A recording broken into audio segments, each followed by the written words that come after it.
Bonsoir. Merci Imam Mota, merci également aux millions de téléspectateurs de la chaîne panafricaine Aoussa 7 qui nous donnent cette tribune pour pouvoir discuter de cette thématique ce jour.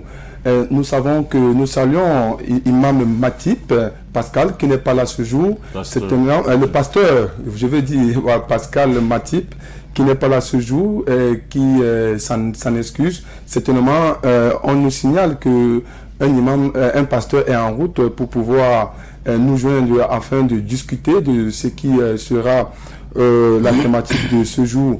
Mais nous remercions également tous les acteurs tapis dans l'ombre qui contribuent à la mise sur pied de ce programme de qualité référentielle, sans oublier la clémence du président directeur général de cette chaîne, j'ai nommé Abdoulaye Sado, qui ne cesse de nous accompagner dans ce débat. Nous allons parler du salut à deux. La semaine dernière, avec le pasteur Matip, nous avons essayé de comprendre en quelque sorte ce que c'est que la définition du salut et par la suite les sources de révélation du salut, et à partir de là nous sommes donné une idée de savoir si effectivement le salut était était classé comme le dit l'islam, dont à travers les paroles de l'imam Mouta nous avons pu comprendre avec aisance que l'islam clarifie davantage le salut.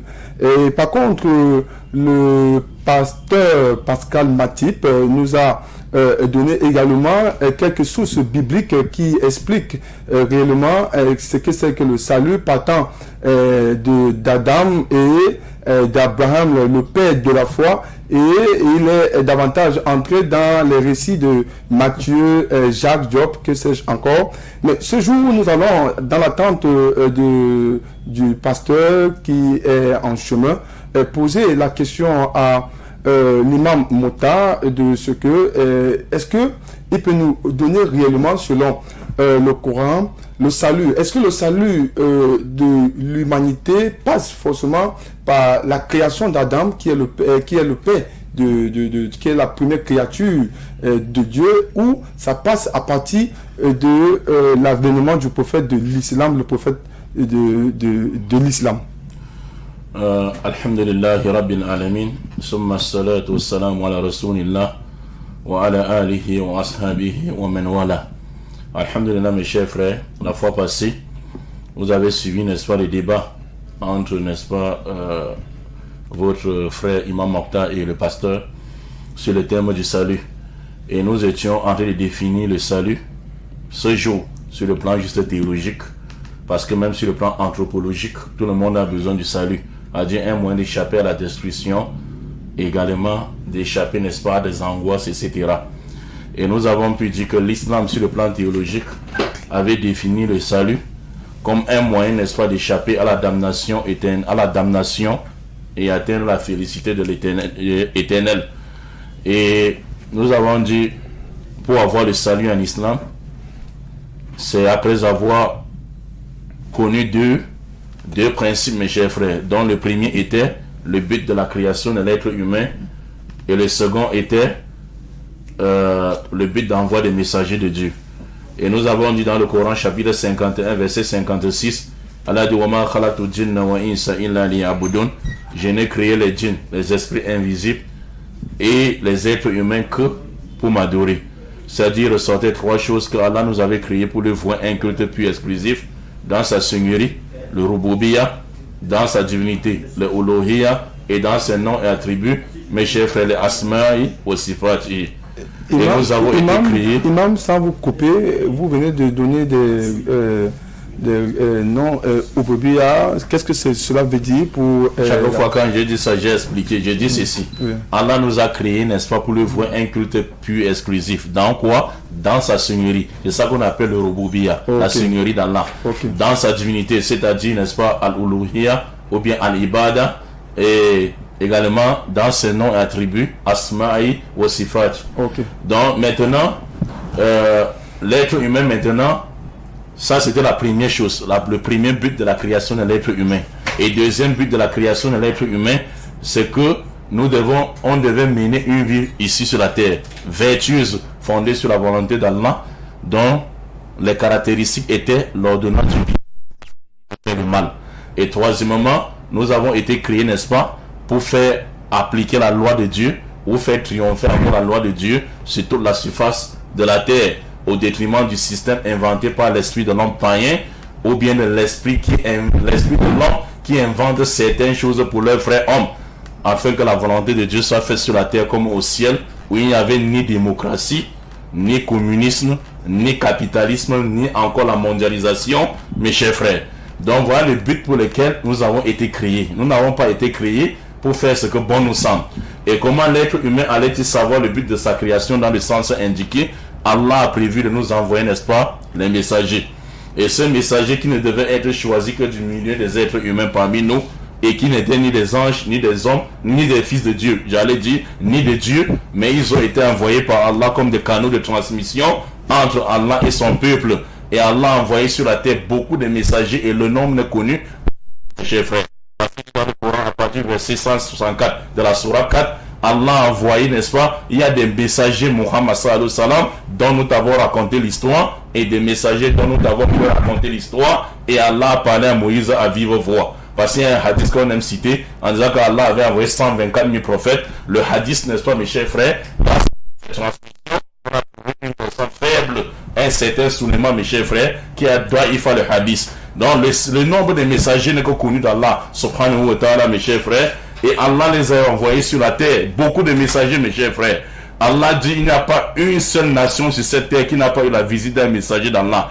Allah dit, وَلَقَدْ بَعَثْنَا فِي كُلِّ أُمَّةٍ رَسُولًا أَنِ اعْبُدُوا اللَّهَ وَاجْتَنِبُوا الطَّاغُوتَ. J'ai envoyé dans chaque communauté d'hommes un messager pour avertir les gens sur les trois choses indiquées: l'unicité absolue, la pratique, la mise en pratique des injonctions divines, l'ordonnance du bien, la silence du mal, et également l'application de Dieu sur toute la surface de la terre. Mais maintenant, mes chers frères, après des décennies, les messagers sont passés, les prophètes sont passés, et l'humanité était sur le droit chemin avant ça. Jusqu'à ce que 10 siècles sont passés, beaucoup de temps sont passés, et les gens ont commencé à innover dans les traces des prophètes. Et Allah nous a dit ça dans le Coran, chapitre 16, j'ai resté le verset 36, et puis devant au verset 62, Allah dit, j'ai envoyé certainement des messagers dans chaque nation, mais après le passage des prophètes, Satan est venu encore chuchoter aux gens de ces mêmes nations, ils sont retombés et rechutés dans l'idolâtrie. Mais maintenant, après Jésus-Christ, Isa alayhi salam, puis le messager d'Allah, il y a une doctrine montée de toutes pièces, selon laquelle, ou qui véhicule l'idée selon laquelle, n'est-ce pas, Adam et Ève, une pomme, mes chers frères, et que cette pomme-là a amené un péché tellement grave au point où Dieu, qui avait créé l'être humain par le souffle de sa bouche, ne pouvait plus pardonner, n'est-ce pas, à cet être humain. Il a fallu qu'il lui descende sur la terre ici, à la personne de Jésus-Christ, naître par la femme Marie, et il se fait arrêter, ligoter, tuer et crucifier pour que à travers la croyance par notre croyance, à travers la croyance par notre croyance à cette mort, nous puissions, n'est-ce pas, obtenir ou avoir la vie éternelle, ou bien obtenir le salut. Et ça, Allah Azza wa Jalla, n'est-ce pas, dit, toutes ces choses ont été, n'est-ce pas, inventées après les messagers, mes chers frères. Et aujourd'hui, lorsqu'on parle, n'est-ce pas, du salut, dans Acte 2, mes chers frères, voilà ce qu'on s'était dit la fois passée. C'était le résumé, n'est-ce pas, de ce qu'on s'est dit la fois passée, mes chers frères. Mais maintenant, la grande question était que regardez notre société, mes frères. Observez notre société, observez l'Afrique, observez le monde entier. Et tous les grands observateurs et tous les savants, mes chers frères, vous allez comprendre que c'est lui qui apporte le salut à l'humanité. Parce que nous ne voulons pas nous passer par des gens ici qui disent le sauveur de l'humanité c'est Mohammed, c'est Jésus, c'est... Non, mes chers frères, ou celui qui apporte le salut, c'est tous les messagers ont apporté le salut. Jusqu'au dernier messager qui était Mohammed sallallahu alayhi wa sallam et l'avant-dernier qui était Jésus, fils de Marie. Et les débats se tablent souvent là. Entre les deux maintenant qui apportent le salut pour les bénéfices plutôt de l'humanité entière et principalement encore l'Afrique. Qui apporte le salut. Et nous, mes chers frères, la théologie comparée, mes chers frères, a stipulé 5 critères. Et je voulais qu'avec les 5 critères, on analyse, n'est-ce pas, avec notre frère, 5 critères, mes chers frères, pour connaître celui qui apporte le salut.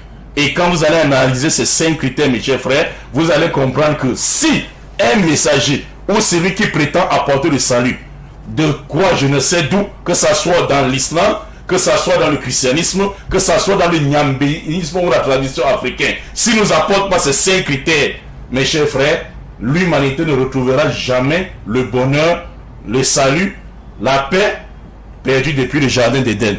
Si vous me permettez, n'est-ce pas, avec ces 5 critères, Inch'Allah. Oui, merci pour cette genèse du salut selon l'islam, Imam Mouta. Vous êtes parti pour nous donner comment est-ce que le musulman, dans sa croyance,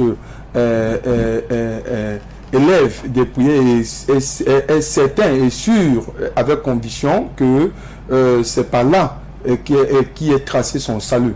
Nous voulons également rappeler aux téléspectateurs de la chaîne panafricaine Hausa 7 que tous ceux qui peuvent intervenir peuvent appeler au 658 935 215. Pour tous les téléspectateurs qui veulent appeler en live, c'est le 658 935 215. Vous nous appelez, vous intervenez, vous posez la question à notre invité du jour et il va certainement vous répondre. Imam, vous étiez en train de nous parler de 5 principes fondamentaux dont nous vous écoutons. Oui, écoutez-moi attentivement, mes chers frères. Nous avons parlé de 5 critères que doit remplir celui qui apporte le salut.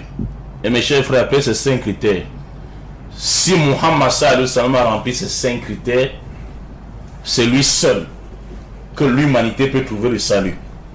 Les 5 critères qu'on doit prêtez-moi vos oreilles, mes chers frères.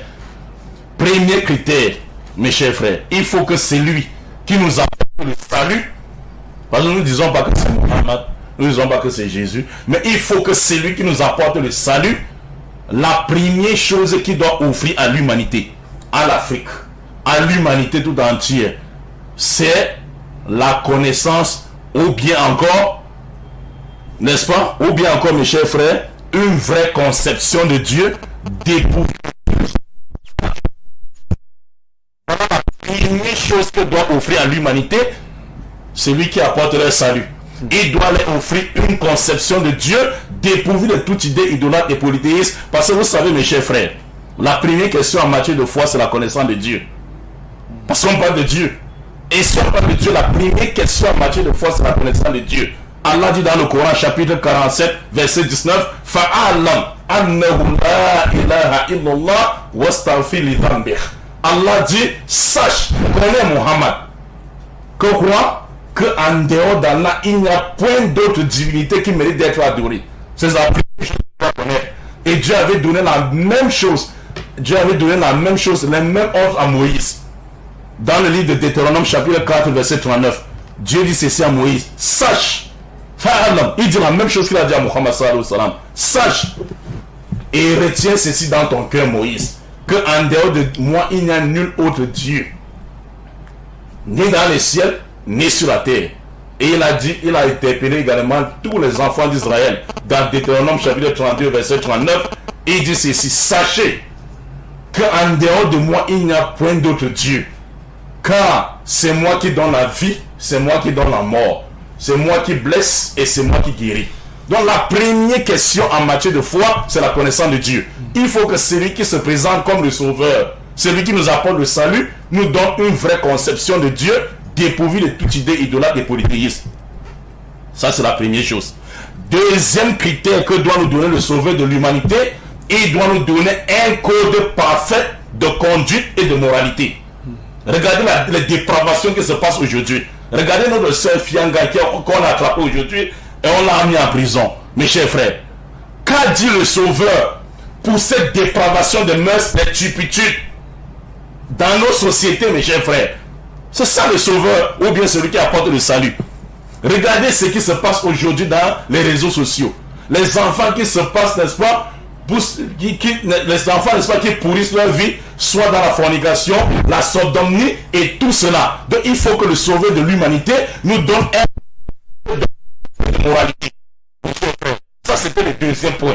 Le troisième point, il faut que le sauveur, celui qui dit qu'il est le sauveur de l'humanité, ou bien encore celui qui apporte le salut, mes chers frères, il nous donne des règlements et des principes qui doivent pouvoir nous régir ou nous donner notre gouvernement sur le plan social, économique et politique.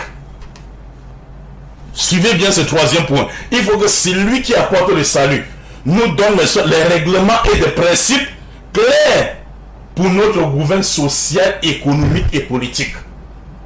Qu'a dit le sauveur de l'humanité sur le plan social concernant, n'est-ce pas, les riches qui se marient entre eux et les pauvres ne font que s'appauvrir et les riches ne font que s'enrichir.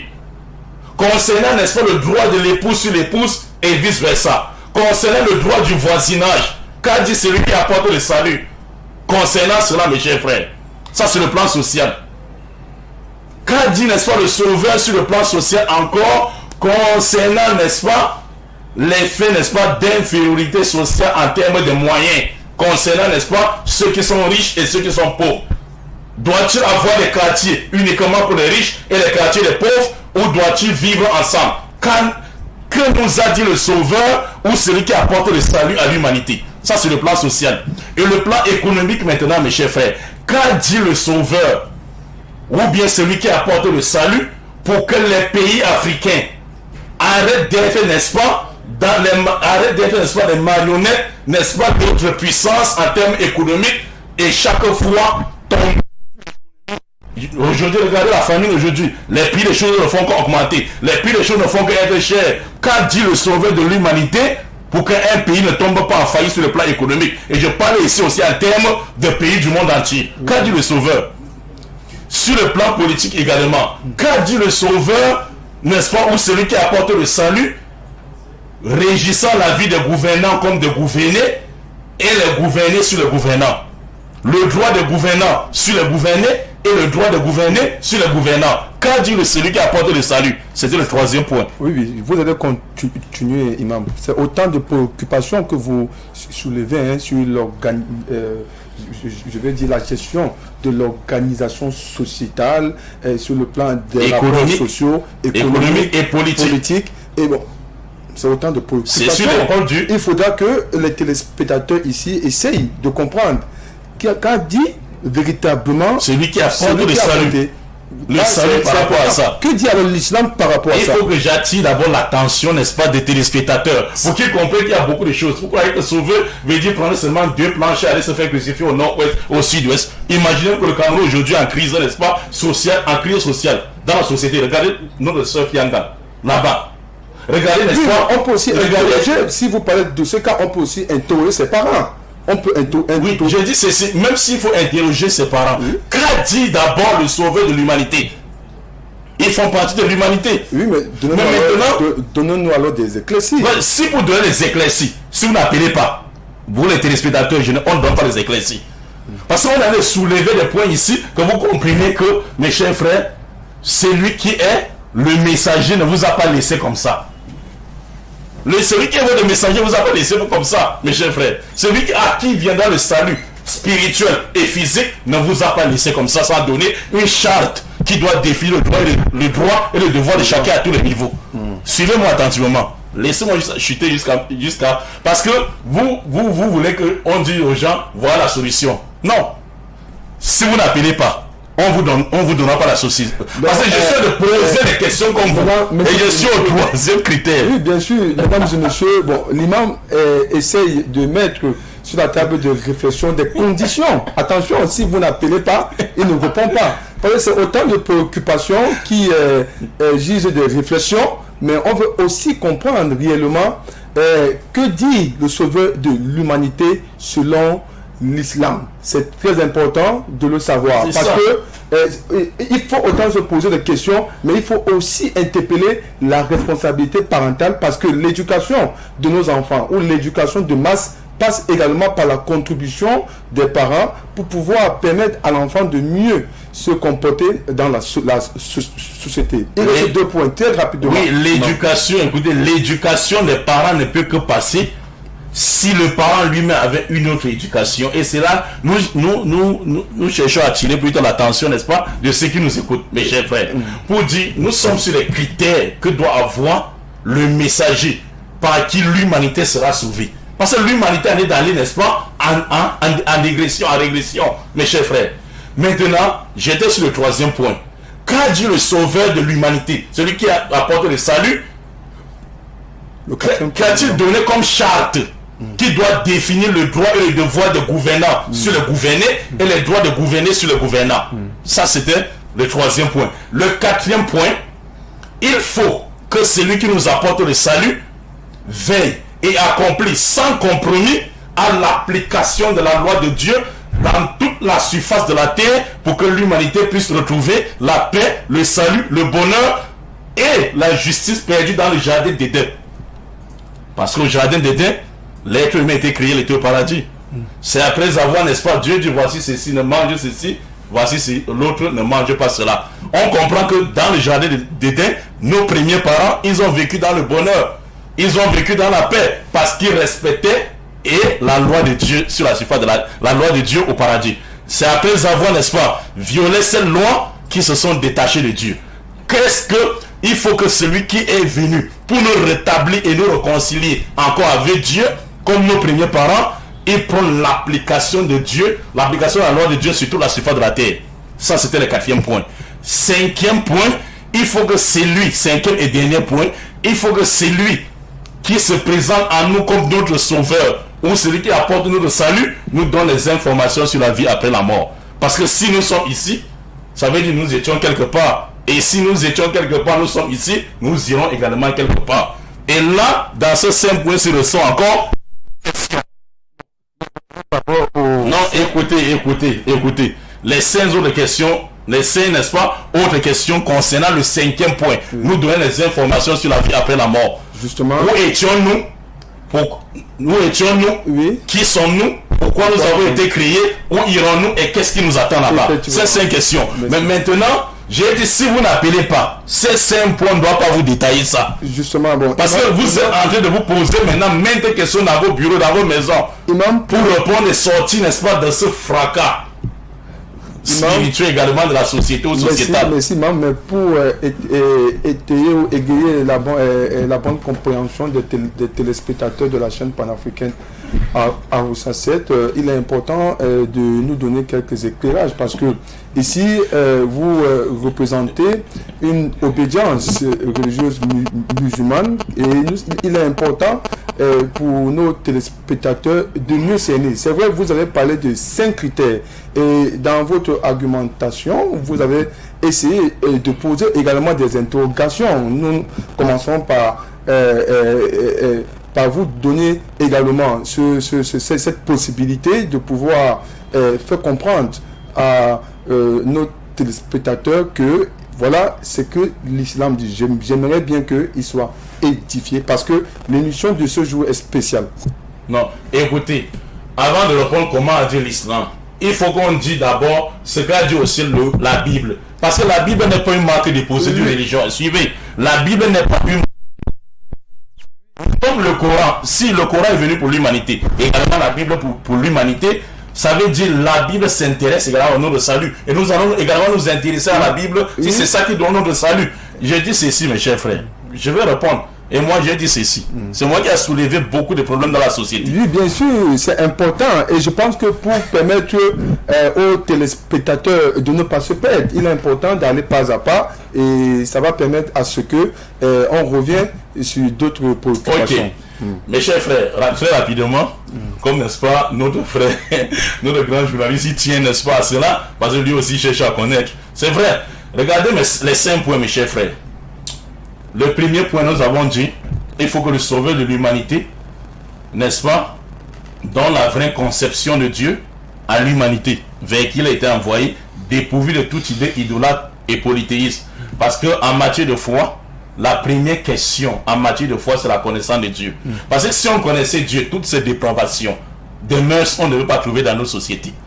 C'est ça, c'est pour ça que le premier enseignement de l'islam, quand Allah dit kuntum khayra ummati khurija linnas ta'muruna bil ma'ruf wa tanhauna 'anil munkar, le premier ma'ruf que Allah attend de nous, c'est le tawhid. Dans sa seigneurie, dans sa divinité et dans ses noms et attributs. Et le premier munkar, ou le premier mal que Allah refuse et il ne veut pas voir ça chez nous, c'est le polythéisme. Si on veut que la paix revienne, comme a dit Muhammad sallallahu alayhi wa sallam, qui est le messager qui nous a apporté le salut, divorcer avec les marabouts, les charlatans, divorcer avec les sectaires. Si vous voulez que la paix, Allah dit, si une société, une ville, un village, ou un pays, un continent avait cru et s'était soumis à Allah sans l'associer avec qui ou quoi que ce soit, je devais faire descendre la pluie, la baraka. Les bénédictions d'Allah au ciel est sorti par la terre. Parce que les proportions, le nombre, n'est-ce pas, de pourcentage de richesse qu'Allah n'est-ce pas, nous a laissé ici sur la terre, ça dépasse le nombre de populations plus de 10 fois. Plus de 10 fois. Mais qu'est-ce qui fait à ce qu'Allah retient ses pluies, ou ses bénédictions de descendre, ou bien encore sa terre de produits? C'est le shirk, c'est le polythéisme. Arrêtez d'adorer les êtres humains. Il ne vous a pas commandé de prendre ange ou prophète. À Dieu, allez prenant pour Dieu en dehors d'Allah. Non. Ça, c'est le premier principe. Arrêtez d'appeler, n'est-ce pas, les hommes religieux, les gens qui sont vos dieux. Parce qu'il y a une manière d'adorer quelqu'un. L'effet d'obéir à quelqu'un lorsqu'il t'ordonne ce qu'Allah interdit. Tu en es dans le ça, c'est le shirikuta. Ça, c'est, n'est-ce pas, le polythéisme dans l'obéissance. C'est pour ça que le prophète Muhammad sallallahu alayhi wa sallam, le verset 31 de la sourate 9, où Allah dit, ils ont pris leur pasteur et leur prêtre. C'est Allah qui dit dans le Coran, chapitre 9, verset 31, ils ont pris les pasteurs, les prêtres, les rabbins et d'autres Jésus, fils de Marie, pour Seigneur en dehors d'Allah. Mais quand il a lu ça, il y avait un chrétien à l'époque qui a dit, non, messager d'Allah, on ne les adore pas. Le prophète dit, mais vous les adorez pas comment? Est-ce qu'il ne vous ordonne pas ce que Allah interdit? Est-ce qu'il ne vous interdit pas ce que Allah vous a permis? Il a dit si. Il dit voilà, il n'y a pas d'adoration. Quand tu obéis à quelqu'un, parce que la première règle c'est quoi? Qu'a apporté le sauveur de l'humanité, Muhammad sallallahu alayhi wa sallam. La première règle est qu'il n'y a pas l'obéissance d'une créature dans la désobéissance au Créateur. Donc si on veut ce premier critère, que la paix revienne, le bonheur, le salut, il faut qu'on reconnaisse Dieu à sa place, on met chaque chose à sa place. Arrêtez d'appeler les êtres humains des dieux. De ne pas d'appeler même les parents de Dieu. Comment est-ce qu'on voit Dieu? Mais on voit nos parents. Non. Allah vous a décrété d'adorer pas une autre divinité en dehors d'Allah et marquer la bonté envers le père et la mère. Tu ne peux qu'obéir à ton père et à ta mère. Quand tu as obéi à Allah, c'est Allah qui va d'ailleurs te montrer comment obéir à ton père et à ta mère. Et c'est Allah qui doit montrer à toi, papa et maman, comment, n'est-ce pas, gérer ton fils et soulever ta main et demander à Allah, n'est-ce pas, le bien pour ton enfant. On ne devrait pas voir toutes ces dépravations dans les réseaux sociaux. On ne devrait pas voir ça. Donc, si vous voulez que la paix revienne sur ces premiers critères, divorcer avec les marabouts, les charlatans, divorcer avec les sectaires, arrêtez, n'est-ce pas, d'aller. Chaque fois les problèmes, on appelle les charlatans. Vous croyez que les charlatans, s'il avait un moyen de te donner, n'est-ce pas, les moyens, il devait commencer par s'enrichir lui-même. Mais est-ce que vous pensez que la Bible également, ça c'est juste un parallèle, est-ce que vous pensez que la Bible également n'interdit pas ces personnes d'aller... La Bible interdit, j'ai cité le verset, la Bible également interdit cela. Parce que quand vous lisez le livre d'Exode chapitre 20, les 10 commandements, à partir du verset 2 à 3, Dieu dit ceci à Moïse dans le deuxième commandement, tu ne te feras pas d'objet taillé, ni de ce qui est aux cieux, la ressemblance de ce qui est aux cieux, ni de ce qui est sur la terre, ni à ce qui est dans les eaux, et tu ne te prosterneras pas devant. Demandez les statuettes au Asnam, que nous disons en arabe. Qu'est-ce que les statuettes font dans les maisons de culte que je ne vais pas ici prononcer? Comment vous voulez que la paix revienne avec tout ça? La paix ne reviendra jamais. Regardez l'histoire des nations qui sont passées. Allah a détruit ces nations à cause des idoles, Asnam, que les gens adoraient. Parce que comment tu peux tailler la pierre que toi-même tu as taillée? Tu as tourné toi-même la femme qui ne peut ni te voir, ni te parler, ni t'entendre, ni manger, ni te nourrir, et tu te prosternes devant la pierre que toi-même tu as taillée. Et celui qui a taillé, comment appelle? Taillé le grand frère de Dieu qui l'a taillé. C'est lui-même qui a taillé. Ça veut dire que ça, ici, il faut soulever un problème de connaissance. De problème de connaissance de Dieu. C'est pour ça que j'ai dit. C'était le premier critère. Oui. Deuxième critère, si vous voulez que je vous donne davantage, appelez. Deuxième critère, mes chers frères, on avait dit que le sauveur de l'humanité doit donner un code parfait de conduite et de moralité. Oui. Le prophète Muhammad sallallahu alayhi wa sallam dit ceci. Il a commencé à donner l'éducation. Parce que j'ai soulevé le problème de notre sœur qui en est de croupir en prison aujourd'hui. L'éducation, écoutez, l'éducation des enfants. Regardez, Jésus-Christ aimait les enfants. Tous les messagers aimaient les enfants. Hein. Mais qui aimait les enfants plus que qui parmi ces messagers? C'est celui-là qui va définir le droit de l'enfant avant même qu'il ne vienne au monde. Le prophète Muhammad sallallahu alayhi wa sallam commence à donner le droit de l'enfant avant même que l'enfant ne vienne au monde. En disant chercher les mères, les bonnes mamans qui sont responsables pour l'éducation des enfants demain. Vous comprenez un peu? Chercher les bonnes mamans pour l'éducation des enfants demain. Mais aujourd'hui, on trouve n'est-ce pas, turpitude, dépravation, laisser aller. L'enfant rentre, il a les téléphones. Les enfants des téléphones Android cachés dans les chambres. Qu'est-ce que tu as donné comme éducation à l'enfant, à la maison? Oui. Est-ce que la société parentale n'a-t-elle pas aussi un impact sur l'éducation de ses enfants? D'où l'insistance de ma peau. C'est ça. Bref, je me mets à la place des téléspectateurs pour mieux comprendre que oui, on peut également dire que les parents manquent de connaissance de Dieu, mais on peut aussi dire que les parents qui n'ont pas plus ou moins des valeurs intrinsèques entre des hommes, des valeurs intrinsèques de Dieu, et se laissent aller, achètent des téléphones à leurs enfants, laissent la société transformer leurs enfants. Vous avez compris? Voilà. Bon, maintenant, ça conduit, au lieu, parce que tous les observateurs du monde, tous les savants du monde entier, ils ont dit le problème de l'humanité, c'est un problème d'ordre psychologique et moral. C'est un problème d'ordre psychologique et moral. Si les savants vous ont dit ça, pourquoi arrêter les petites filles comme ça et puis se mettre à les juger directement sans savoir même dans quelle folie écoutez bien. Nous sommes non, Imam, il faut rappeler aux téléspectateurs que nous sommes dans un état de droit. La loi de notre pays interdit ce genre de secteur, c'est interdit. C'est interdit par notre loi. Donc, ça veut dire qu'elle a été jugée en fonction de la réglementation en vigueur. Donc, maintenant, je peux vous comprendre. Il faut interroger la fille pour essayer de dégager les motivations d'interacte. Ce n'est pas le sujet. Nous sommes sur le salut de la sujet. Quelqu'un est venu pour l'humanité. Oui, bien sûr. Tout ça, ça se passe dans l'humanité. Tout ça, ça se passe dans l'humanité. Et suivez mes chers frères. Et Adolf Hitler avait l'habitude de dire ceci, je cite, la vérité qui doit franchir les hommes est cette vérité qui refuse. Si chaque jour, suivez, je vais vous parler en parabole, si chaque jour, vous achetez les insecticides pour enlever, n'est-ce pas, les moustiques, le lendemain, vous trouvez 200 alors que hier c'était 100. Oui.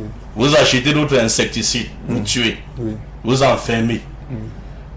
3 jours après, vous trouvez 300.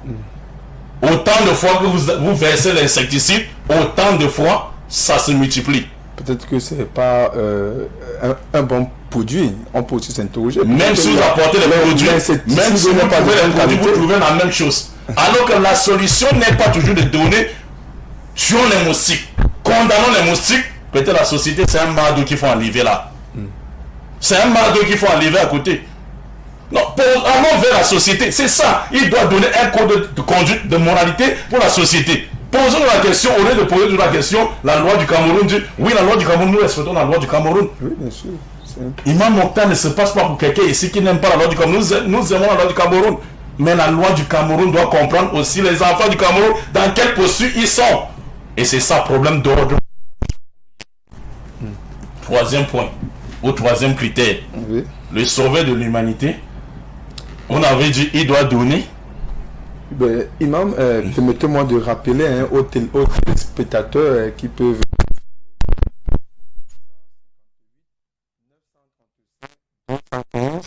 Vous pouvez nous appeler ou envoyer également vos SMS au 6 71 61 41 00, vous intervenez, vous contribuez et l'imam est là pour vous donner quelques éclairages par rapport à votre préoccupation il est important de rappeler que nous sommes avec Imam Mokhtar de la mosquée de Bépanda. Il est notre invité permanent ici dans le cadre de ce programme Le Message Unique où depuis là nous essayons de comprendre à travers la dépravation des mœurs, à travers des comportements plus ou moins bizarroïdes qui ne cessent de questionner la morale et également soulever les responsabilités des parents à travers la connaissance de Dieu. Parce que si on a une connaissance profonde de Dieu, on va certainement éviter un certain nombre de choses qui vont sans doute permettre à ce que nous soyons des personnes exemplaires, des vecteurs de développement de notre pays, partant des sources tirées des livres célestes à travers, à savoir, voudrais-je dire, le Coran et la Bible. Imam? Oui, le troisième point, nous avons dit le sauveur de l'humanité devait, parce que je parle ici en résumé, parce que si vous détaillez chaque critère, je crois que chaque critère fera même un mois d'émission. Un mois d'émission. Donc il doit donner le règlement ou bien encore des principes pour leur gouvernement social, politique et économique. Le prophète Mohammed sallallahu alayhi wa sallam, il n'a rien laissé dans la société pour enseigner comment un homme, il a d'abord donné les droits de l'homme. Sur la femme, c'est 13. Et les droits de la femme sur l'homme, c'est 23. Parce que l'islam, il est... Les droits de l'homme sur la femme, c'est 13 droits. 13. Alors que les droits de la femme sur l'homme, c'est 23 droits. Parce que dans l'islam, il n'y a pas une religion sur cette terre abrahamique qui a élevé la femme comme l'islam. Il n'y a pas. C'est pour ça que, oui, comment ça? Essayez un peu de nous donner... Dans d'autres religions, on présente la femme comme la porte de diable. C'est pas elle qu'elle va croquer la pomme. Le Coran dit ça. Ok, et bon. Donc la femme n'est pas la porte du diable. Donc pour vous pensez que la Bible ne donne véritablement pas une valeur à la femme, c'est juste une parenthèse. Puisque la Bible dit que c'est pas à la femme que le péché est venu. C'est Satan est rentré par le serpent et trompé qui en premier. La femme. La femme, tout le monde connaît ça. Et donc la femme est une malédiction, une tentation. Et dans la mythologie gréco-romaine, c'était comme ça. Tu avais le droit de tuer et mettre fin à la vie de ta femme. Parce qu'elle faisait partie, elle était bien.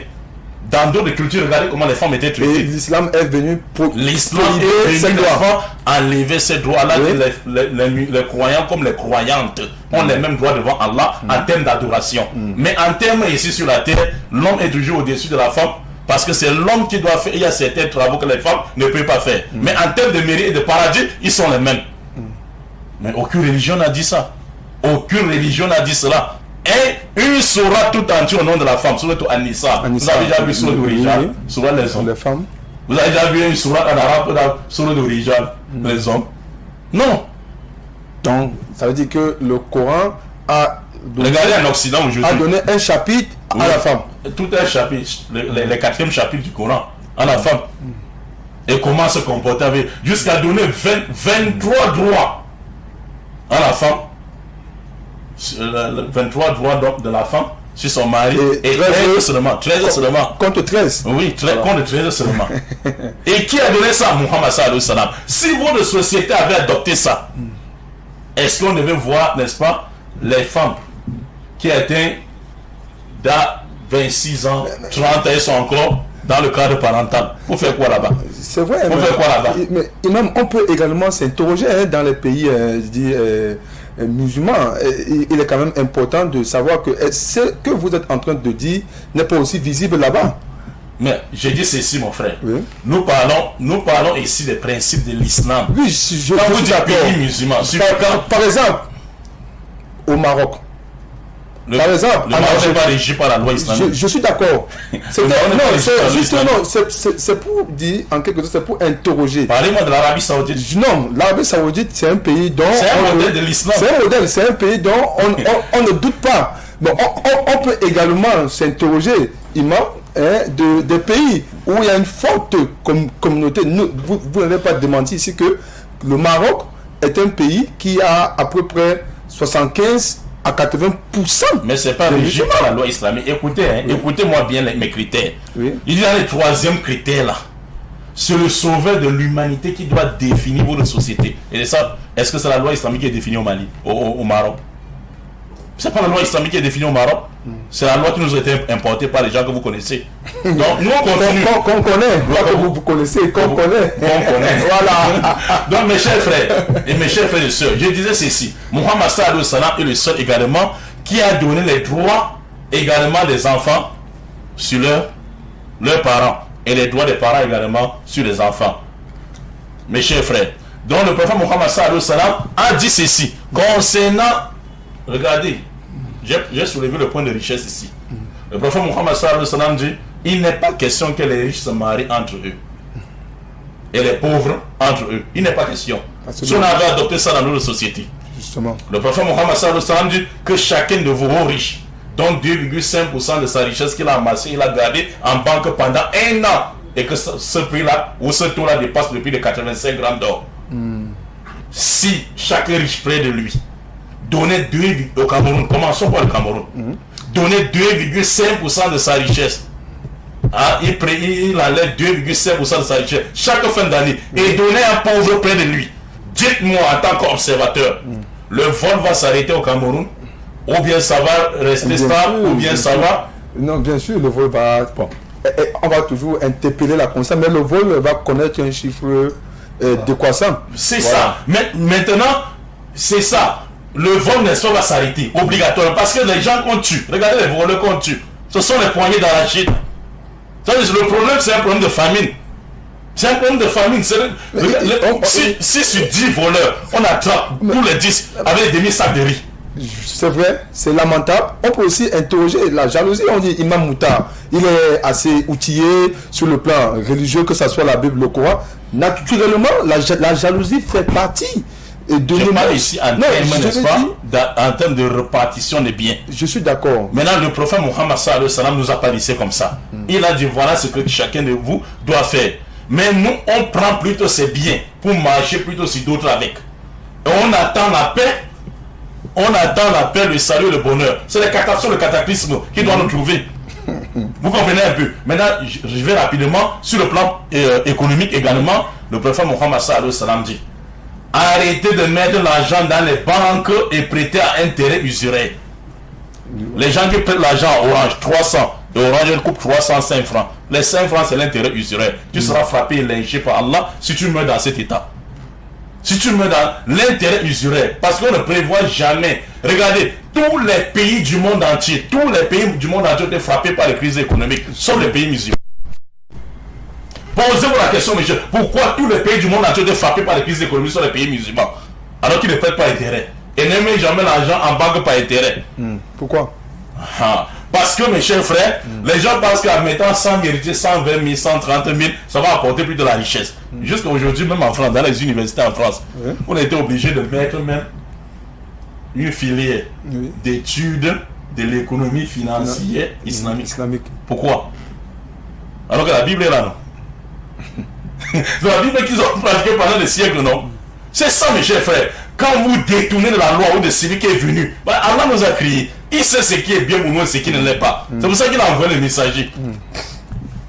Sur le plan politique, rapidement, il donne une charte qui doit définir le droit des dirigeants sur les dirigés. Le prophète Mohammed sallallahu alayhi wa sallam dit ceci. Et tous ses prédécesseurs ont dit que la volonté d'Allah soit faite sur la terre comme où? Au ciel. Jésus-Christ a enseigné la prière. Qu'est-ce qu'il a dit? Dans Matthieu chapitre 6, verset 9 à 13. Quand vous voulez prier, dites ceci. Notre Père qui est dans les cieux, que ton nom soit sanctifié, que ton règne vienne, que ta volonté soit faite sur la terre comme au ciel. Est-ce qu'au ciel il y a la démocratie?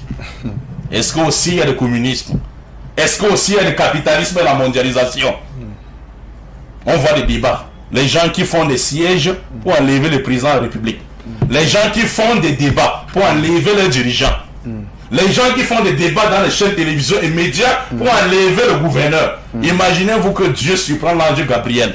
Parce que la volonté de Dieu doit être faite sur la terre comme au ciel. Dieu surprend l'ange Gabriel, Michael, Uriel, Raphaël. Ils sont assis autour d'une table. Dieu dit, vous faites quoi là? On réfléchit pour voir comment on va t'enlever et mettre un autre Dieu. Comme sur la terre. Qu'est-ce qui va arriver? Est-ce qu'ils vont faire même une là-bas?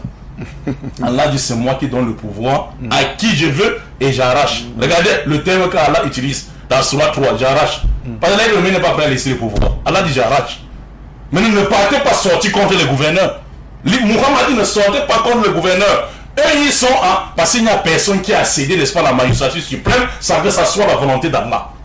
Ah bon. Il n'y a pas une autorité, même si quelqu'un truque les élections, comment mes frères, même si quelqu'un vole comment, même si Allah n'a pas voulu qu'il soit là à vous de tête, même s'il va rester 1 heure pour prêter serment, Allah va l'enlever. Donc, Imam, ça veut dire que en islam, la rébellion n'est pas rébellion en islam pour le sortir. Regardez son autorité. Tout pays qui a connu la rébellion continue à en connaître jusqu'à la fin du temps. Parce que ce n'est pas la solution pour atteindre le salut ou le pouvoir qu'a donné le sauveur de l'humanité, Muhammad sallallahu alayhi wa sallam. Regardez, donnez-moi un exemple de pays qui a connu sa paix, sa bonheur.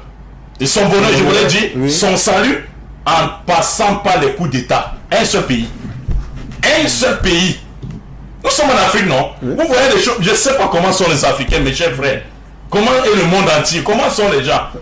Si ceux d'hier qui vous ont précédé là, ils n'ont pas réussi à atteindre et à apporter le bonheur par les coups d'État. Vous croyez que c'est celui qui est là qui va vous apporter la paix?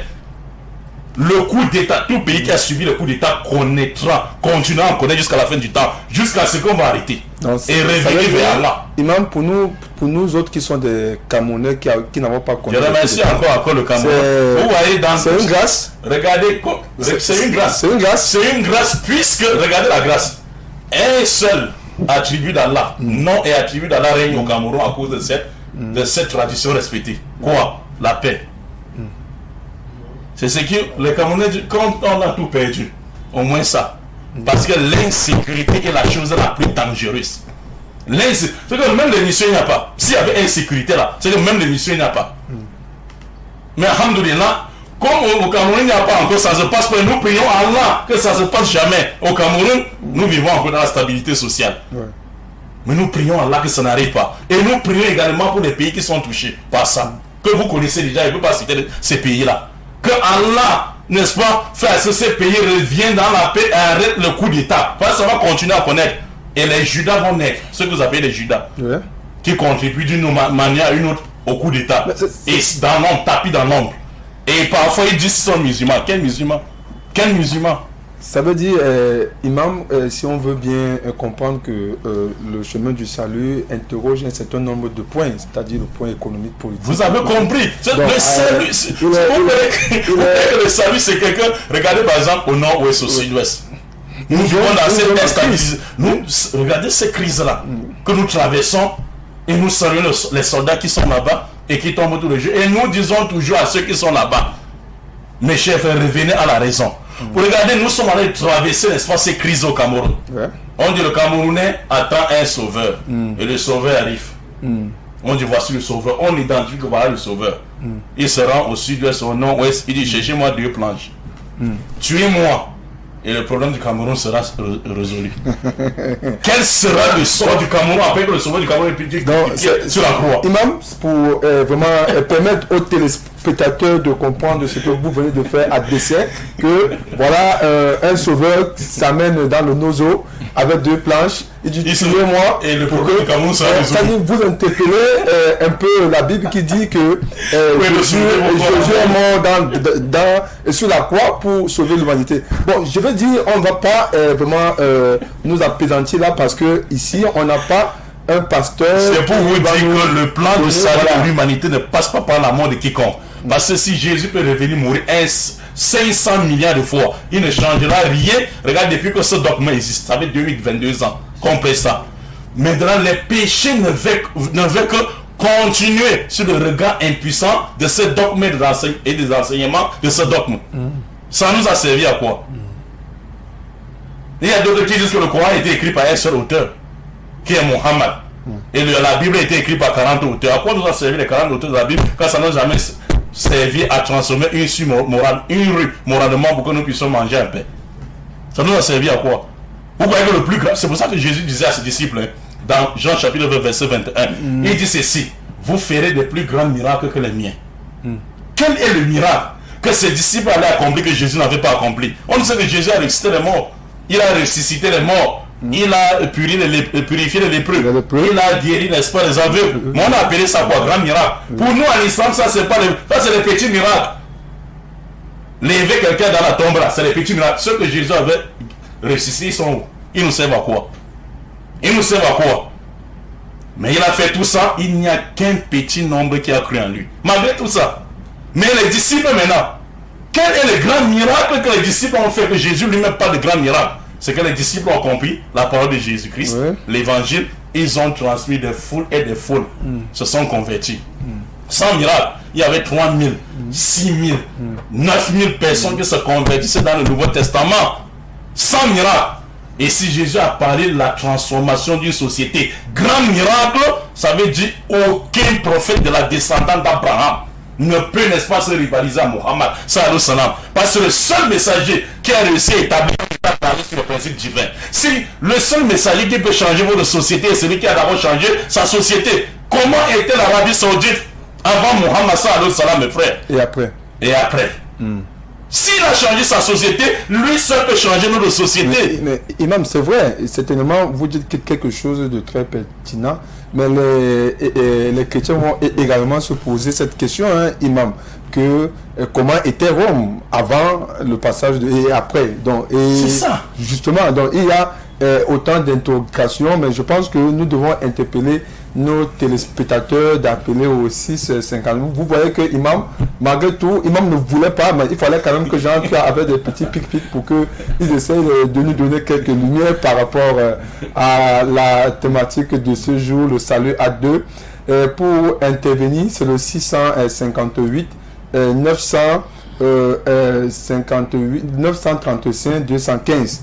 Voilà, et pour les SMS, c'est le 671 61 41 00. Je reprends pour tous ceux qui veulent appeler, c'est le 658 935 215.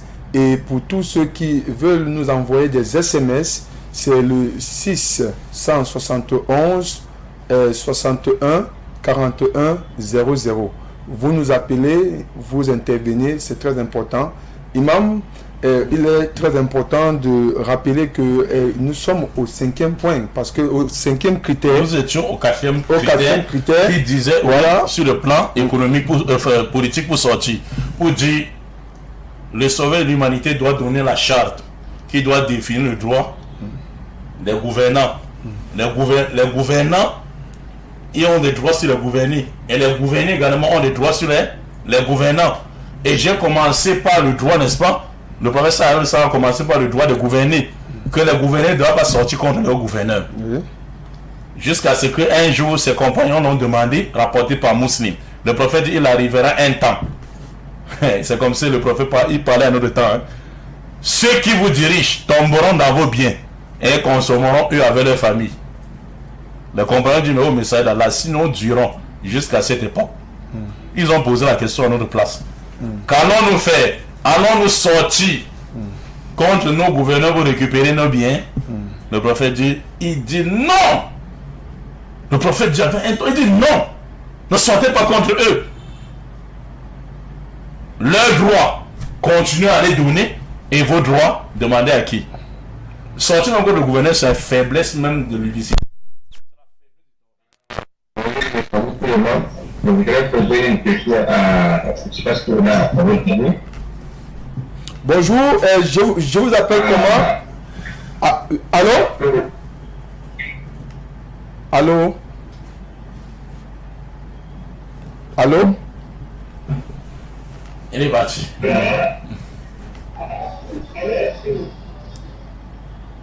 Allô? Allô? Bon, Imam, oui. Vous pouvez continuer. Donc, c'est ce que je disais ici, mes chers frères, que celui qui et ceux qui nous gouvernent également, mes chers frères, doivent savoir que le régime qui doit ce qui doit gouverner notre vie, c'est la charte qui vient de Dieu et de ses envoyés. Vous comprenez un peu. Et maintenant, le 5e point maintenant, parce que l'émission risque, n'est-ce pas, de s'achever alors qu'on n'a pas... Je vous ai dit ici que chaque critère devait prendre même un mois d'émission. Mais il n'y a pas de temps. Donc maintenant, ici, le 5e point, celui qui nous a été envoyé au président comme le sauveur de l'humanité doit nous donner, n'est-ce pas, les informations sur la vie après la mort. Parce que si les gens connaissaient qu'ils ne doivent pas s'éterniser ici et qu'il y a un châtiment de la tombe qui les attend, 2 ans et qui vont leur poser 3 questions. Qui est ton Seigneur? Quel est le messager qu'on vous a envoyé? Et quelle est ta religion? Méditez bien sur les 3 questions. On n'a pas dit quels sont tes étages. Combien comporte ton compte bancaire? Il n'y a pas ça dedans. Parce que tout ça là nous a donné ici. Il a créé la vie et la mort, toutes ces richesses pour nous éprouver et savoir lesquels d'entre nous est le meilleur en œuvre. Lesquels d'entre nous est le meilleur en œuvre. Mais il y a des gens qui sont venus s'éterniser ici. Mais curieusement, ils voient les gens partir. Vous voyez qu'ils partent où? On les enterre, donc vous voyez qu'ils partent où? Donc le prophète Mohammed sallallahu alayhi wa sallam est le seul messager qui a donné, n'est-ce pas, avant même la vie dans la tombe. Et aussi de l'au-delà, il a donné les signes de la fin du temps. Il a donné les signes de la fin du temps. Il arrivera un temps où, regardez ce que le prophète Mohammed sallallahu alayhi wa sallam, il arrivera un temps où il y aura abondance de femmes, mais rareté de mariage. Les habits seront nombreux. Il y aura beaucoup, abondance d'habits. D'accord. S'il vous plaît, je vais aller très rapidement, puisqu'on a un problème de réseau ici. Je vais poser une seule question au stage qui est là avec vous sur le plateau. Il faut qu'il nous explique quel est le plus grand miracle que le prophète de l'islam a fait. Quel est le plus grand miracle que le prophète de l'islam a fait. Je ne sais pas si vous m'avez compris. Très bien, très bien. Ça, c'est ça. Voilà, finissez d'abord. Oui, je vais directement satisfaire le téléspectateur parce qu'il a posé la question, ce qui a été déjà discuté, n'a pas prêté attention. Je vais dire, les plus grands miracles, mon frère, qu'un messager que Muhammad sallallahu alayhi wa sallam a fait et qu'aucun prophète de la descendance d'Abraham n'a fait, ça a établi un état. Regardez tout ce que nous sommes en train de véhiculer ici. Établir un État basé sur les principes divins, social, économique et politique, et que ça soit régi par la loi de Dieu. Fait en sorte que les gens sortent des ténèbres spirituelles, de l'idolâtrie, l'incroyance, turpitude, dépravation des mœurs, à la lumière parfaite de l'islam. Et également à la lumière parfaite d'une bonne société. C'est ça le plus grand miracle. Vous croyez que ressusciter les morts, ça c'est le petit miracle? Ou bien faire sortir le pain, ça c'est les petits miracles, mes chers frères. Nous, musulmans, nous ne mettons pas l'accent sur les miracles primaires. On appelle ça miracle primaire. Le prophète Mohammed sallallahu alayhi wa sallam a fait ça. Il a fait jaillir l'eau de ses mains. Ses compagnons ont fait des ablutions avec. Le prophète Mohammed sallallahu alayhi wa sallam, l'œil de Qatar d'Aïs a mis en place. Mais nous ne mettons pas l'accent sur ça. Parce que ce sont les miracles primaires. Ceux-là sont où? Le plus grand miracle, c'est de changer une société. Et ça, c'est un défi, mes frères. Toute religion que vous voyez sur la terre, montrez-nous une seule rue moralement, de faire en sorte que les gens laissent l'idolâtrie, turpitude, incroyance, dépravation de mœurs. Ça, c'est le plus grand miracle. Et le plus grand miracle de ça, que Muhammad sallallahu alayhi wa sallam a apporté pour régir, et le code de conduite et de moralité qu'il a apporté, c'est le Coran. Le Coran, c'est le plus grand miracle. Parce que ça régit la vie de l'être humain sur le plan social, économique et politique. Donc, c'était un peu ça. Alors, revenons sur les signes de la fin du temps que je disais. Bon, permettez-moi de rappeler également aux téléspectateurs que le code standard, c'est le 658 935 215. Le 658 935 215. Pour tous ceux qui veulent nous envoyer des SMS, c'est le 671 61 41 00. Le 671 61 41 00. Nous sommes ce jour avec l'imam Mokhtar de la mosquée de Bipanda. Avec lui, nous sommes en train de discuter sur l'acte 2 du thème le salut, et nous sommes en train de comprendre en quelque sorte que l'islam a régi les lois basées essentiellement sur les valeurs de Dieu, ce dont Dieu a mis pour que ces sujets soient sur la bonne direction, afin que ces derniers puissent être sur le chemin du salut. Nous allons donner la parole à l'imam très rapidement pour qu'il nous donne quelques lumières par rapport au 5e point. Imam. Oui, Allah dit afa hukma jahiliya yabghun wa man ahsanu min Allah hukma liqawmin yuqinun. Allah dit, vous voulez suivre la loi de l'ignorance? Hein? Vous voulez suivre la loi de l'ignorance? Hein, mes chers frères? C'est le jugement des temps de l'ignorance que vous cherchez. Y a-t-il de meilleur en législation? Y a-t-il, n'est-ce pas, en matière de législation, un autre meilleur plus qu'Allah? Parce qu'Allah nous a créés. Mes chers frères, il sait ce qui est bien pour nous et ce qui ne l'est pas. C'est Surah 5, verset 50, mes chers frères. Allah nous a créés, il sait ce qui est bien pour nous et ce qui ne l'est pas. Ce n'est pas un autre être humain de définir, n'est-ce pas, la vie d'un autre être humain, limité. Comment Dieu se lève en classe, l'autre peut demander à l'autre que donne-moi 20 sur 20. Même si tu donnes les 20 sur 20, tu auras. Tu n'auras pas. L'être humain doit trouver, n'est-ce pas, le bonheur. Est-ce qu'on ne naît pas avec le péché d'Adam et Ève? Mais nous sommes en train de perpétrer le péché d'Adam et Ève. Dans quel sens? Parce que quand Allah a créé Adam et Ève, il a dit quoi? Voici ces fruits, mange, et voilà le fruit, ne mange pas. Maintenant, quand Adam a mangé, il est tombé. Ça veut dire, Allah dit, voici les messagers. Il vous ordonne, écoutez. Il vous interdit, enlevez. Si on se laisse tomber dans l'interdit, nous sommes de perpétrer le péché d'Adam et Ève. Nous allons subir le même sort sur le plan spirituel. Donc tous ceux qui pêchent sont forcément, je veux dire, ceux qui ont péché. Je voulais dire, on ne naît pas avec le péché d'Adam et Ève. Enfant vieux musulman. Et nous sommes en train plutôt de suivre les pas de notre Père. C'est pourquoi Allah dit ne suivez pas les pas de Satan. Ne suivez pas les pas du diable. Vous comprenez un peu. Donc je t'ai dit, le prophète Muhammad sallallahu alayhi wa sallam, il arrivera un temps. Il y aura abondance d'habits dans le marché et les femmes seront nues. Les femmes seront habillées mais pourtant nues. Et ceux-là auront l'abondance des habits au marché. C'est quelle époque? Comment ça? Le prophète dit, elles feront des coupes de cheveux, leurs têtes deviendront comme les têtes de chameaux, avec les faux cheveux. Le prophèt dit d'abord, Allah maudit celles qui tressent et celles qui se fait tresser avec les mèches. Tu portes ce qui est interdit et tu implores Dieu. Comment ça? Alors que Allah a créé l'être humain dans la plus belle parfaite des formes. Les manicures, pédicures, manicures, etc. Tu n'as pas besoin de ça. Enlever les cheveux qui sont là, sortir de la maison de ton mari sans lui demander la permission, tu es maudit. Tu es maudit. Ou encore retourner à ton mari la nuit. Donc, selon l'islam, une femme qui sort de son domicile sans demander l'aval. Elle est maudite dans tout jusqu'à ce qu'elle rentre chez elle. Les cailloux la maudissent, les herbes, tout. Tout ce qu'elle a créé la maudissent jusqu'à ce qu'elle rentre chez elle. Voilà. Sont des. Donc, s'il faut parler de salut, dans tous les détails, je dis même un mois ne suffira pas, mes chers frères. Et le sauver l'humanité. Muhammad sallallahu alayhi wa sallam a donné ça. Le prophète Muhammad sallallahu alayhi wa sallam dit, il arrivera un temps. Ah oui, c'est vrai, vous devez continuer. Je voudrais d'abord qu'on prenne une page en couleur parce que tellement vous dites des choses et pour nos millions de téléspectateurs, il est important pour eux de mieux comprendre. Une page en couleur et on revient après.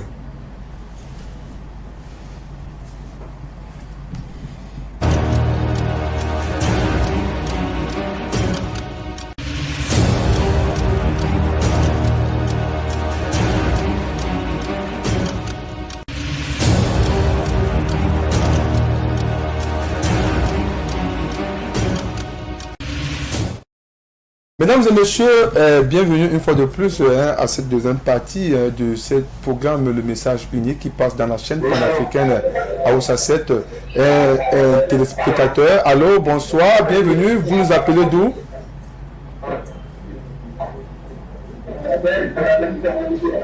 Pardon? Allô? Voilà, un téléspectateur, une fausse alerte. Mesdames et messieurs, comme j'étais en train de le dire, l'émission... Quand nous suivons de près, mais tout ce que l'imam est en train de développer, c'est vraiment une réalité et c'est ce qui est à l'actualité. Quand vous voyez comment maintenant la société devient de plus en plus hybride, comme une société qui est en train d'être équipée par des animaux, une société qui ne sait pas d'où elle vient, là où elle va, c'est vraiment un problème. C'est pour cela que nous invitons à tous les marabouts, à tous les connaisseurs du monde, de pouvoir dire la vérité aux gens pour qu'ils comprennent que la vie d'ici par là, elle est éphémère. Ouais. Et c'est ce qu'ils ont fait sous la croyance d'Allah et du prophète sallallahu alayhi wa sallam qui doit être trouvé là-bas. Je vous remercie. Merci, mes chers téléspectateurs fidèles. Nous sommes très heureux de votre contribution. Imam, nous étions en train de parler du second point. Un auditeur, un téléspectateur voudrait dire allô? Salut à vous tous, chers téléspectateurs, Ouais. je salue notre imam Mokhtar. Bonsoir mon frère. C'est surtout ce que nous remercions par rapport aux enseignants qui nous ont pris notre merci. Ouais. Vraiment, on est en train d'apprendre. À travers nous, franchement, moi j'ai appris beaucoup de choses vraiment. Je l'ai suivi vraiment longtemps. Ouais. Longtemps depuis je suis ces enseignements, les débats qu'il fait avec les pasteurs. Franchement, maintenant, on n'a pas de problème avec les chrétiens, ça ne fait que diminuer. Vraiment, je les remercie vraiment. Ok. Allah fait en sorte que Allô? Amin pour Imam, je reprends à votre place. Hein, voilà, donc ne vous inquiétez pas. Hein, voilà, donc pour dire que. Allô? J'aimerais savoir, j'ai fait un constat. Pourquoi la Bible est renouvelée de temps en temps alors qu'il lit le Coran, elle est toujours intacte depuis qu'il est apparu au monde.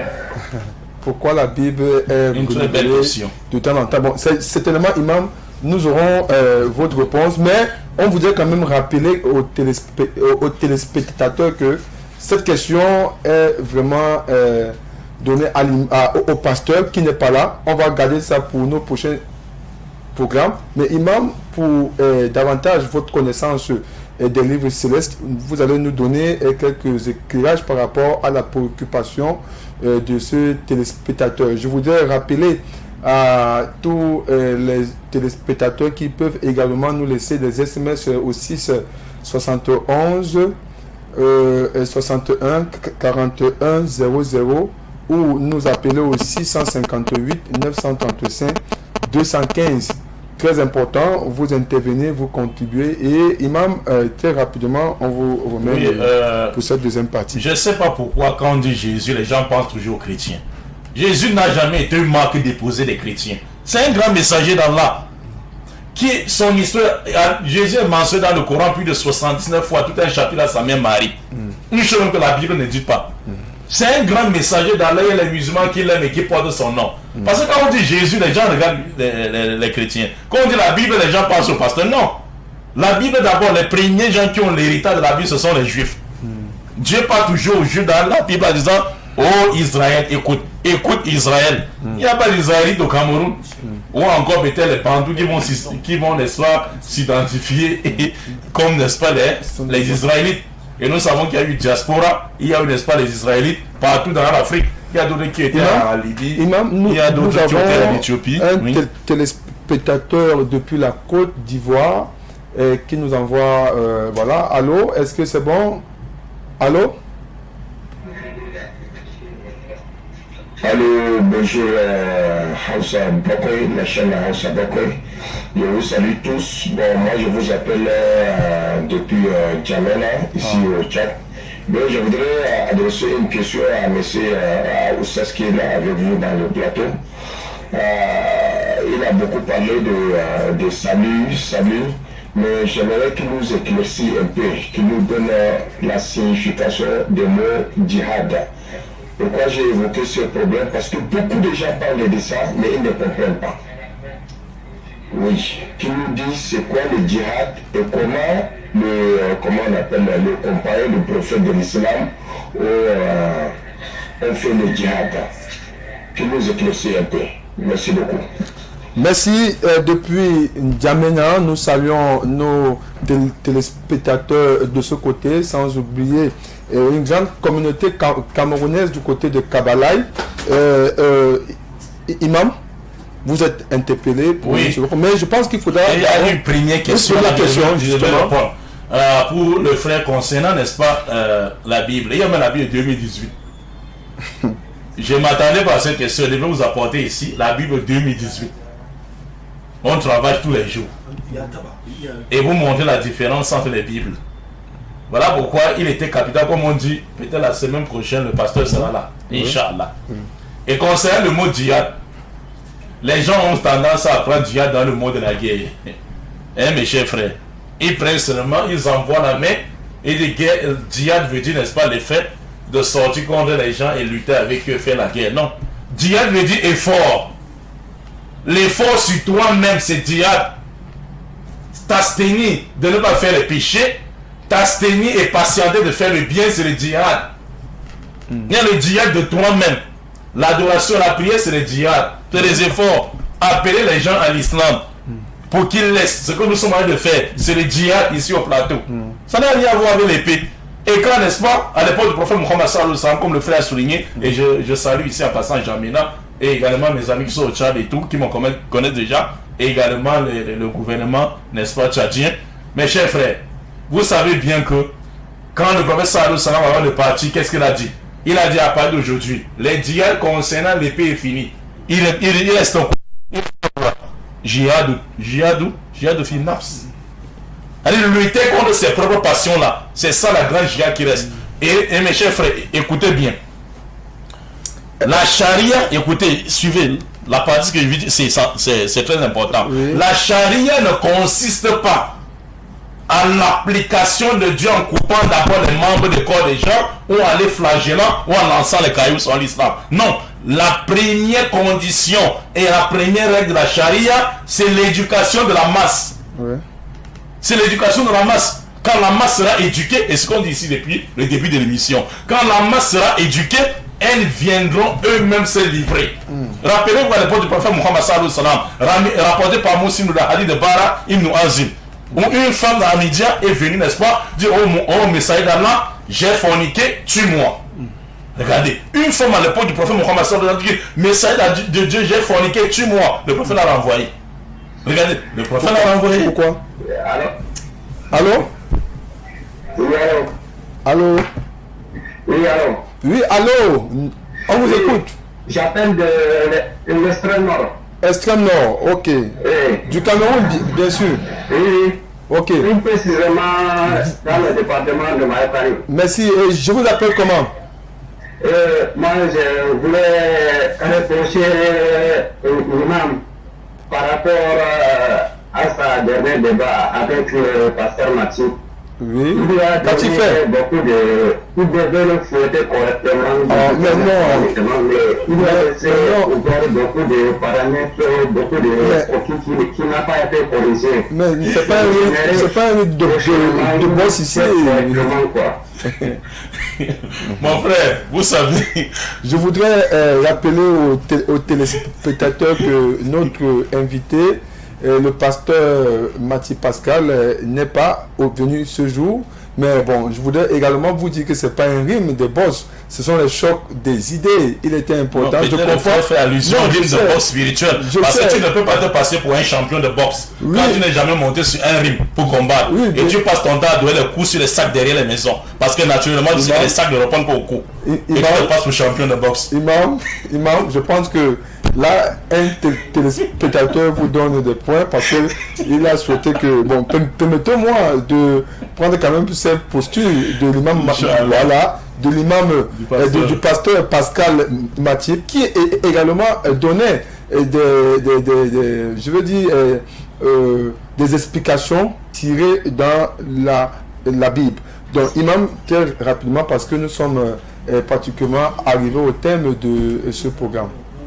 Oui, alhamdulillah, c'était concernant, n'est-ce pas, les signes de la fin du temps que je disais pour finir rapidement parce qu'il n'a plus beaucoup de temps. Oui. Pour le prophète Mohammed sallallahu alayhi wa sallam, il arrivera un temps où une fille et sa mère se disputeront un homme. Une fille et sa mère se disputeront un homme. Les signes de la fin du temps. Et c'est ce qu'on vit aujourd'hui. Mes chers frères, le prophète Mohammed sallallahu alayhi wa sallam dit, il arrivera un temps où une personne va accoucher sa maîtresse. A dit, une personne accouche sa fille, son enfant, et son enfant prend l'autre. Son enfant, n'est-ce pas, Yani, prend sa mère dans sa société pour travailler pour elle, ou travailler pour lui. Ça, ce sont les signes de la fin du temps. Donc, le sauveur de l'humanité doit donner, n'est-ce pas, il doit donner l'information sur la vie après la mort, et il doit nous décrire le paradis qui nous attend pour ceux qui vont atteindre la félicité éternelle. Également, nous avertit contre la damnation éternelle qui est, n'est-ce pas, le feu de l'enfer. Il y a certains, parce que malheureusement, il y a certains gens qui ne croient pas au feu de l'enfer. On en a trouvé aussi des gens qui ne croient pas au feu de l'enfer. Nous allons discuter sur ce et ceux qu'on a trouvés, ces gens qu'on a trouvés qui ne croient pas au feu de l'enfer, je ne vais pas citer leur nom ici, mais vous les connaissez du groupe chrétien, parmi les groupes. Et ici, nous les donnons un cadeau. Parce que nous ne pouvons pas sans les donner un cadeau. Dans Marc chapitre 9, verset 47 à 48, Jésus-Christ dit ceci. Il dit, si un membre de ton corps, c'est-à-dire au lieu de regarder une femme pour la convoiter, mieux vaut pour toi d'arracher ce membre de ton corps et jeter. Parce qu'il est mieux pour toi qu'un membre de ton corps soit affecté, n'est-ce pas, par la disparition d'un membre de ton corps et que tu te retrouves dans le royaume. Que d'entrer dans le royaume, regarde, que d'entrer dans le feu de l'enfer. Jésus dit que d'entrer dans le feu où leurs veines ne mourront pas et un feu qui ne s'éteint jamais. La grande question que vous dites que l'enfer n'existe pas. Demandez-vous, mes chers frères, demandez-vous, connaissez-vous un feu sur la terre qui ne s'éteint jamais? Est-ce qu'il y a un feu sur la terre qui ne s'éteint jamais? Jésus dit dans Marc chapitre 9, 48, ce feu ne s'éteint jamais. Quel feu? C'est le feu de l'enfer. Et le prophète Mohammed sallallahu alayhi wa sallam décrit le feu de l'enfer, surveillé par 19 anges, dont le gardien le chef de gardien de ceux d'enfer est appelé Malik, et qui ne rit jamais, et qui a 7 portes, mes chers frères, et qui brûle et qui arrache tout. Donc, mes chers frères... Imam, merci, votre mot de sortie. Oui, alhamdulillah, mes chers frères, vous avez suivi l'émission. Vous avez compris que les 5 critères, je redis encore, n'est-ce pas, pour finir rapidement, il faut que le sauveur de l'humanité nous donne une vraie conception de Dieu dépourvu de toute idée idolâtre et polythéiste. Il faut que le sauveur de l'humanité nous donne un code de conduite, un code parfait de conduite et de moralité. Il faut que le sauveur de l'humanité nous donne, n'est-ce pas, les règlements également sur le gouvernement social, notre gouvernement social, économique et politique. Et il faut que le sauveur de l'humanité, mes chers frères, prendre l'application de la loi de Dieu dans toute la surface de la terre afin qu'il retrouve, n'est-ce pas, le bonheur, le salut, la paix perdue depuis le jardin d'Éden. Et il faut enfin que le sauveur de l'humanité nous donne, n'est-ce pas, il nous donne les explications ou bien encore l'information sur la vie après la mort. Parce que, mes chers frères, d'où sortons-nous? Qui sommes-nous? Pourquoi nous avons été créés? Où irons-nous? Et qu'est-ce qui nous attend là-bas? Merci Imam, mesdames et messieurs, chers téléspectateurs de la chaîne panafricaine Aoussa 7. Nous sommes arrivés au terme de cette production. Nous étions avec Imam Mota de la mosquée de Bipanda. C'est vrai que nous sommes restés à attendre le pasteur qui est venu, mais certainement à la fin, la semaine prochaine, il sera des nôtres. Et nous vous invitons de rester cramponné dans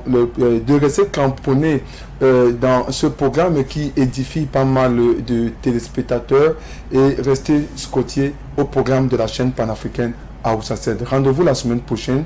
Derrière cet écran sonore, votre humble serviteur Ismaël Paraïso. Bonsoir.